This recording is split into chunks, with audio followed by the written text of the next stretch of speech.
Luxurious. இது நம்ம family. அண்மை செய்தியை பார்க்கிறோம். ஊட்டி, கொடைக்கானல் ஆகிய இடங்களுக்கு செல்வதற்கு இ பாஸ் நடைமுறை என்று அறிவிக்கப்பட்டிருக்கிறது. இந்நிலையில் அதற்கான வழிகாட்டு நெறிமுறைகள் கூடிய விரைவில் வெளியாகும் என்று எதிர்பார்க்கப்படுகிறது. தமிழக அரசு கூடிய விரைவில் இ பாஸ் வழிகாட்டு நெறிமுறைகள் வெளியிடுவார்கள் என்று கூறியிருக்கிறார்கள். இது குறித்த கூடுதல் விவரங்களை வழங்குவதற்காக சென்னையிலிருந்து நமது செய்தியாளர் ரமேஷ் மற்றும் ஊட்டியிலிருந்து செய்தியாளர் மகேஷ் ராஜா ஆகியோர் இணைந்திருக்கிறார்கள். முதலில் ரமேஷிடம் பேசலாம். ரமேஷ், எப்போ இது குறித்த வழிகாட்டு நெறிமுறைகள் தமிழக அரசு சார்பாக வெளியிடப்படும் அப்படின்னு எதிர்பார்க்கலாம்?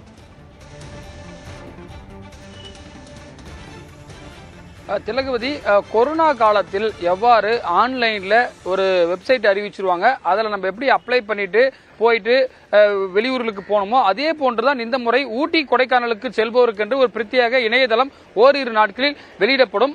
அந்த இணையதளத்தில் அவர்கள் அந்த வாகனத்துடைய பதிவு எண் மற்றும் அவர்களுடைய விவரங்களை அதில் டைப் செய்ய வேண்டும். மொபைல் நம்பரை டைப் செய்தால் அவர்களுக்கு இ பாஸ் ஜெனரேட் ஆயிரும். அதை டவுன்லோட் பண்ணிக்கலாம். அந்த வெப்சைட்ல இருந்தே டவுன்லோட் பண்ணிட்டு பிரிண்ட் அவுட் எடுத்துக்கிட்டு அவங்க போறப்ப கொண்டு போகலாம். அதாவது ஊட்டிக்கு மற்றும் கொடைக்கானலுக்கு ஒரு நாளைக்கு 20,000 வாகனங்கள், அதிக அளவிலான கார்கள், அதே போல 2 சக்கர வாகனங்கள் என 20,000க்கும் மேற்பட்ட வாகனங்கள் செல்வதால் அங்கு இருக்கக்கூடிய சாலைகள் அதை தாங்கும் அளவிற்கு அங்கு கிடையாது. அது மட்டும் இல்லாமல் நிறைய நேரம் காத்திருப்பதால் 5 மணி நேரம் 6 மணி நேரம் அந்த மலைப்பகுதியிலே நிற்பதால் நிறைய ஃபியூல் எமிஷன், அதாவது பெட்ரோல் டீசல் மூலமாக அது எரிந்து புகையாக வெளியேறக்கூடிய காற்று மாசு ஆகியவற்றெல்லாம் கருத்தில் கொண்டுதான் இந்த ஒரு நடைமுறையை கொண்டு வந்திருக்கார்கள். கடந்த முறை யார் இதற்கான வழிகாட்டு நெறிமுறைகள் வெளியிட்டார்கள் என்றால் வருவாய்த்துறை மற்றும் பேரிடர் மேலாண்மை துறை செய்தார்கள். இந்த முறை சுற்றுலாத்துறையும் சேர்த்து, வனத்துறையும் சேர்த்து இதை ஒட்டுமொத்தமாக இதுக்கு ஒர்க் அவுட் பண்ண போறாங்க. இன்றைக்கு தலைமைச் செயலகத்தில் இது போன்ற ஆலோசனை கூட்டம் நடைபெற்று இதற்கான வழிகாட்டு நெறிமுறைகள் மற்றும் அந்த எந்த இணையதளத்தில் அப்ளை செய்ய வேண்டும் என்பது, ஏன்னா 7ஆம் தேதியிலிருந்து தொடங்கி ஜூன் மாதம் வரலும் இருக்கிறதுனால உடனடியாக இந்த பணிகளை வருவாய்த்துறை செயலாளர் மற்றும் உயர் அதிகாரிகள் இதற்கான ஆலோசனை கூட்டங்களை நடத்தி முடிவெடுக்கிறார்கள். நேற்றைக்கே தலைமைச் செயலாளருக்கு இந்த உத்தரவு நகல் ஹைகோர்ட்டுடைய ஆர்டர் காப்பி வந்திருக்கிறது. இதை அமல்படுத்துவதற்கான நடவடிக்கைகளை தமிழக அரசு மும்முரமாகி இருக்கிறது. திலகவதி, விவரங்களுக்கு நன்றி ரமேஷ். இதே போல நமது செய்தியாளர் மகேஷ் ராஜா கொடைக்கானலிலிருந்து இணைந்திருக்கிறார். அவரிடம் பேசலாம்.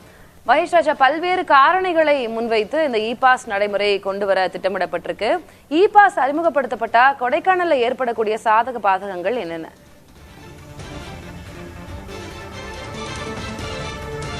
திலகவதி, கொடைக்கானல் மலைப்பகுதிகளுக்கு கோடை பருவ காலம் வந்தாலே அதீத அளவிலான சுற்றுலா வாகனங்கள் மலைச்சாலையில் பயணிக்க துவங்கும். நமது செய்தியாளர் ரமேஷ் கூறியபடி வாகன புகையால் ஏற்படும் மாசும் இதற்கு ஒரு காரணம். வாகன நெரிசலில் வரும் சுற்றுலா பயணிகள் சுற்றுலா இடங்களை காண முடியாமல் வாகனத்திலேயே தேங்கி நிற்கும் நிலையும் உள்ளது. இதை தவிர கொடைக்கானலுக்கு வரும் அதீத சுற்றுலா பயணிகளின் தேவையை கருதி இங்குள்ள விடுதிகள் 3 மடங்காக 2 மடங்காக கட்டணங்களை உயர்த்தி வசூலிக்கும் நிலையும் உள்ளது. முறையான உணவு கிடைக்காத நிலையும் உள்ளது. இவையெல்லாம் பாதகங்களில் வரும் விஷயங்களாக பார்க்கப்படுகிறது.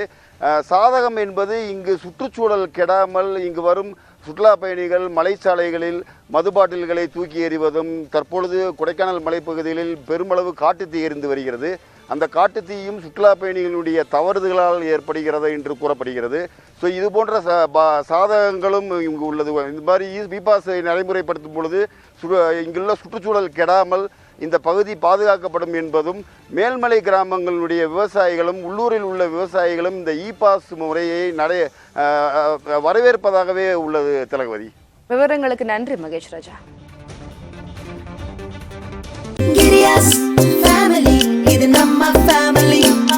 அன்பு Luxurious.